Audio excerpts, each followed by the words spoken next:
I'm best known for the book Government, the biggest scam in history exposed, where I make the case that government is really best thought of as a technique for robbing and controlling populations. And it's always illegitimate because it's impossible to have a legitimate moral government for some reasons we're going to outline further on, but it's impossible to delegate rights you don't have yourself to a representative to represent you doing something that you don't have the ability to do yourself.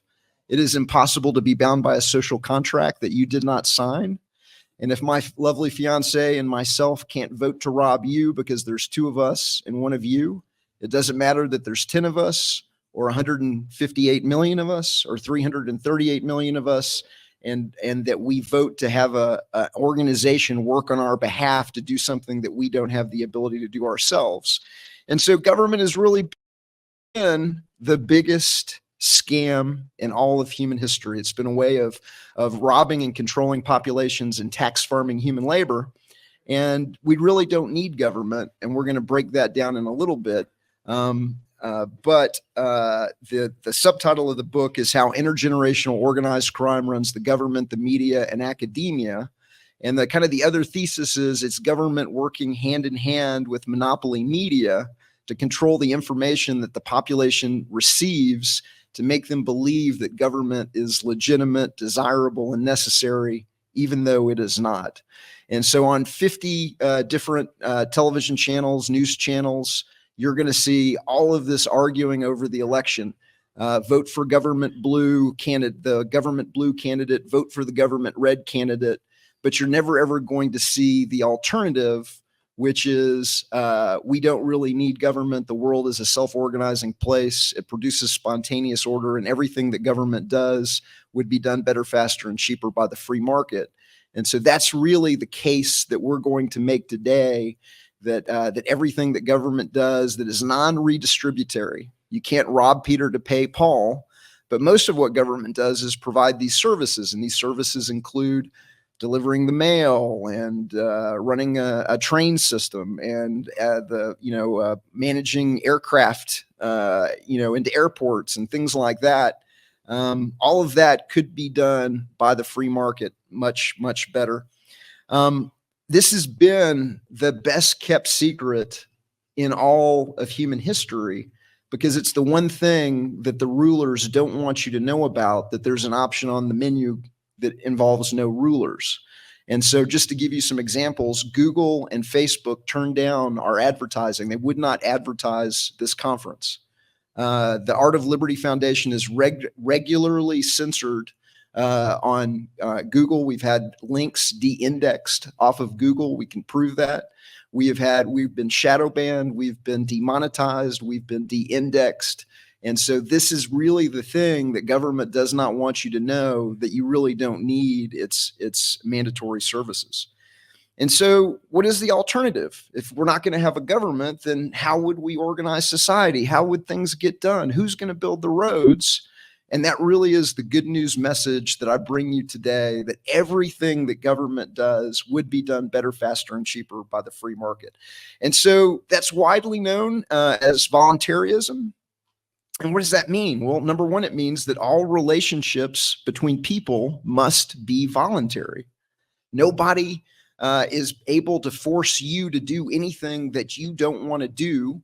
Nobody has the ability to extort money out of you if you don't want them to extort money out of you. Nobody has the ability to force you to go or force your children to go to a school that you don't want them to go to learn about a curriculum that you don't feel comfortable with. And so nobody gets the ring of power because there isn't a ring of power.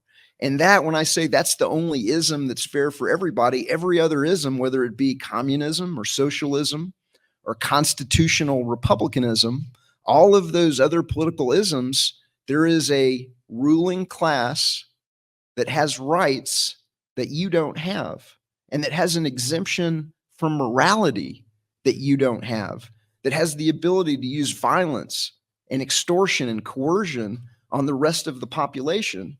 And that system is so easily rigged by moneyed interests that it is frankly a joke. On our Substack at artofliberty.substack.com, I have an article the title of which is How and Why You Should Help Your Child Buy His Student Council Election. And in it, I break down 5 or 6 different techniques that are just, some of them are very simple behavioral psychology that would allow a moneyed interest or just some people working together kind of behind the scenes to easily rig not just a student council election, but frankly, easily rig the elections that we are going to, or the, not us, but the population is going to be participating in next week, where they're going to be voting on unauditable black box voting machines with and mail-in paper ballots. This is so easily rigged by moneyed interests that it's essentially useless. It doesn't deliver the goods. And so the good news message is that we really don't need government. So inherent in the idea of voluntarism is really this idea that the world is a self-organizing system. It produces something called spontaneous order, and everything that the government does would be done by the rest of society better, faster, and cheaper without the waste, fraud, abuse, and extortion. And so on the slide, if we could throw this up on the thing, I just want to show you kind of 2 little visual examples. I'm really known for my visualizations. Most people are visual learners, and they come to insight much quicker if you show them an image versus just trying to explain it to them. But the alternative to voluntarism is something called statism. And statism is essentially the belief in having a state, the belief that having a government, whether that government is a communist government or whether that government is a constitutional Republican government or whether that government is democracy or whether that government is a monarchy, if you believe in having a government, well, then you're a statist. You believe in having a state. And if you believe in having a state, you believe in using violence on your friends and your neighbors and your colleagues to put your preferred ruler into power over them. And there's a karmic debt that comes with that. And that's why I say that it's the only ism that's fair for all, and that leads to harmony and prosperity for all, because we don't really have to be fighting about these things at the political level. One of the examples I gave last night is going on in these elections right now. There's a real knife fight at the school board level. And if you lose in San Francisco, you get critical race theory or LGBTQ studies imposed on your child, whether or not you want them to learn about that or not. If you lose in Oklahoma, you get fundamentalist Christian values pushed on your children, whether or not you're a fundamentalist Christian or not. If you lose in Minneapolis, you might get some flavor of Islam pushed on your kids. And so in a world without government, you get to decide what school your child goes to. You get to decide whether it's Waldorf or Montessori or homeschool or vocational education or a gazillion other kinds that the market offers, instead of the one size fits all. We're going to fight about this at the ballot box, and winner takes all, and the loser just gets stuck with whatever they get stuck with. On the right-hand side of the slide, you'll see voluntarism compared to a few of the other isms. And what you're looking at is in the light blue box at the almost at the bottom, you see minarchism. And minarchists are somebody that believe in having a minimal government. And so strict constitutional conservatives would fall into the category of minarchists. And minarchism is really, I'm willing to act violently on peaceful people to acquire courts and roads and national defense. And then that little box is nestled in a purple box where you'll see conservatives. And most conservatives, they're willing to act violently on peaceful people to acquire unemployment insurance and limited health care, limited housing, education, things like that. And then that box is nestled in socialism, and they want to have universal health care in addition to everything in all of the other boxes. And then communists are nestled, all the other boxes are nestled in that, and communists are willing to act violently on peaceful people to acquire housing and food and energy and clothing and everything else. And at the very bottom is the voluntarists. And we don't need to act violently on anybody. The world's a self-organizing system, and that we will seek to acquire and meet our political and socio-economic goals voluntarily, peacefully, through cooperation and collaboration with others. And so that really is what sets us apart. Voluntarism is a little bit of the rebrand of peaceful anarchy. Now, a lot of people that are tuning in from around the world, that name may scare you because anarchists have been associated with everything from violence to communism, when in reality, all anarchy means is no rulers. It doesn't mean no rules. It just means no rulers. But the rulers, because they don't want you to know that there's an option on the menu called no rulers, they have used control of the media and even control of the dictionary. I break it down in my book, Government, the Biggest Scam in History, Exposed. They've changed the meaning over time so that the word no rulers now means chaos and dystopia, when that could not be further from the truth. And so, we really don't need government. And so I mentioned that it's a provider of services, and whatever that service is, whether it's armed protective services that they call the police, whether it's dispute resolution that they call the courts, all of these things would be and could be provided, and we will demonstrate to you today throughout the conference, can be provided by the free market, by mutual aid societies, by homeowners associations and co-ops, insurance companies, nonprofits, and genuine charities. I mentioned that there's a moral case for voluntarism, and it really is centered on something called the non-aggression principle, which states that nobody has the ability to use violence or aggression on anybody else. And while that sounds like so basic that you would teach that to a kindergartner, you would be amazed at how many people give the government an exception from the non-aggression principle and say, oh, well, the government's just got to do that because without it, how would we have roads? How would we have courts? How would we have all of these things that we desire?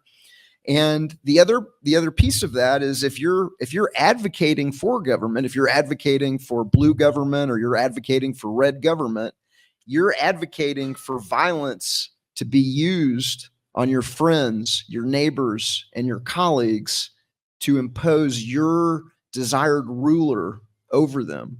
And voting for violence has, as I mentioned, a karmic debt. So there's a moral case for voluntarism. There's also a logical case for voluntarism in that everything else is immoral or unproven or has failed.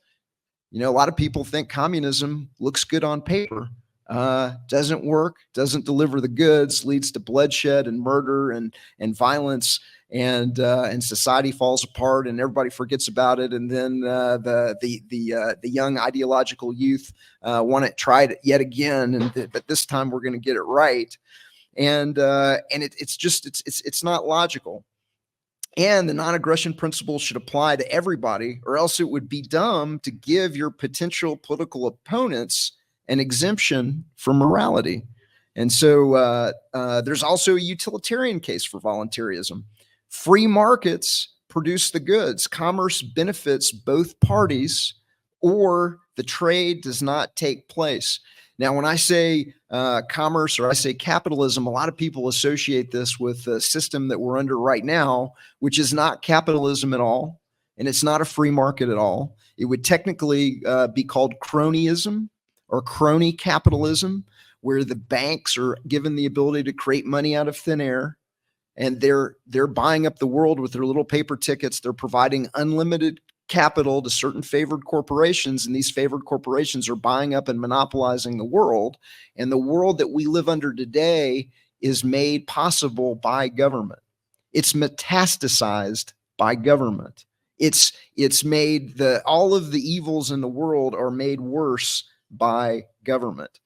There's also the I don't want to be a chump case for voluntarism, because statism is being openly and obviously propagandized to the population using a variety of unethically manipulative techniques that I break down in my book. The government is running game on the population. The government is weaving the flag into 1,000 plus movies, 1,000 plus television shows that we know of. They're using an advertising technique called anchoring, where they're going to build up the audience to a moment of high positive emotion and then show you the flag. They're going to put the flag on the back of NBA backboards, so you subconsciously associate the exhilaration of the goal with the flag. They're going to run a gazillion other little tricks and techniques on you that once you see it, you can't unsee it. And so and nobody wants to get chumped. And so that's it. I'm going to wrap that up right now. I'm going to tell you that my organization is called the Art of Liberty Foundation. We're a startup public policy organization. We're coming at the problem from a principled voluntarist perspective, that government is illegitimate and undesirable on its face. And I'm going to kind of wrap it up there. Hi, this is Etienne de la Boissy from the Art of Liberty Foundation.